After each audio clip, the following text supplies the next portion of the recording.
വിദ്യാർത്ഥി സമരം അങ്ങ് കഴിഞ്ഞ വഴി നിരത്തി കേസെടുത്തോണ്ടിരിക്കുകയാണ്. 4 മാസമായിട്ട് റഷ്യയിൽ കഴിയുന്ന യുവാവിനെതിരെ വരെ കേസെടുത്തിരിക്കുകയാണ്.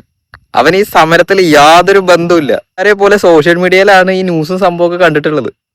യാതൊരു ബന്ധമില്ലാത്ത അവന്റെ പേരിൽ വരെ കേസ് വന്നിരിക്കുകയാണ്. അപ്പൊ റഷ്യയിലുള്ള യുവാവ് ഈ കേസിന്റെ ഭാഗമായിട്ട് ഇനി നാട്ടിലേക്ക് വരേണ്ടി വരും.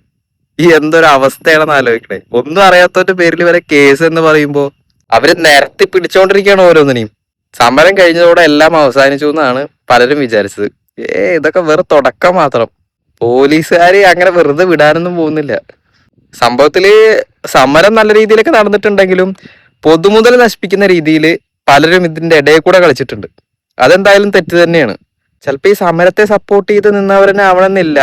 അവരോട് ശത്രുക്കളുള്ളവരും പൊതുമുതലൊക്കെ അടിച്ച് നശിപ്പിച്ച ടീംസിനെയൊക്കെ തെരഞ്ഞു പിടിക്കുന്നുണ്ട് ഇപ്പോ.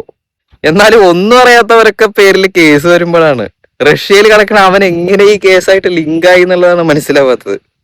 എന്തായാലും വിദ്യാർത്ഥികൾ നല്ലൊരു ഉദ്ദേശത്തോടു കൂടി തന്നെയാണ് ഈ സമരം ആരംഭിച്ചതും അതിന്റെ വിജയം കണ്ടതും. എന്തിനാണ് പിന്നെയും അവരെ വേട്ടയാടുന്നത് എന്നുള്ളതാണ്. അവരുടെ പേരിൽ കേസ് എടുക്കില്ല എന്നൊക്കെയാണ് ചർച്ചയെ തുടർന്ന് പറഞ്ഞിട്ടുണ്ടായിരുന്നത്. പക്ഷെ ഒരു മയമില്ലാത്ത കേസുകളാണ് ഇപ്പൊ വന്നുകൊണ്ടിരിക്കുന്നതെന്നാണ് അറിഞ്ഞത്.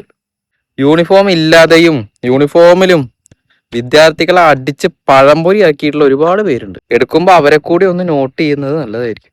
വിദ്യാർത്ഥി സംഘടനകൾക്ക് വളരെ പ്രചോദനം നൽകുന്ന രീതിയിലാണ് CJPയുടെ മുന്നോട്ടുള്ള വരവ്. അത് തടുക്കുക എന്നുള്ള ലക്ഷ്യത്തോടെയാണെന്ന് തോന്നുന്നു ഇത്തരത്തിലിങ്ങനെ കേസുകൾ ഹൈ ആയിട്ട് കൊടുത്തിട്ട് അവരെ ഡൗൺ ആക്കാൻ നോക്കുന്നത്. പക്ഷെ കാര്യമൊന്നുമില്ല. യൂത്ത് ഇപ്പോ പ്രതിഷേധിച്ചു കഴിഞ്ഞാൽ വിജയം കിട്ടും, പ്രതികരിച്ചാൽ മുന്നോട്ട് എന്നുള്ള ഒരു ആശയത്തിലേക്ക് ഇപ്പോഴത്തെ യൂത്ത് വന്നുകൊണ്ടിരിക്കുകയാണ്. കാരണം അവര് തിരിച്ചറിഞ്ഞു തുടങ്ങി ഇനി പ്രതികരിച്ചില്ലെങ്കിൽ രക്ഷയില്ല എന്ന്.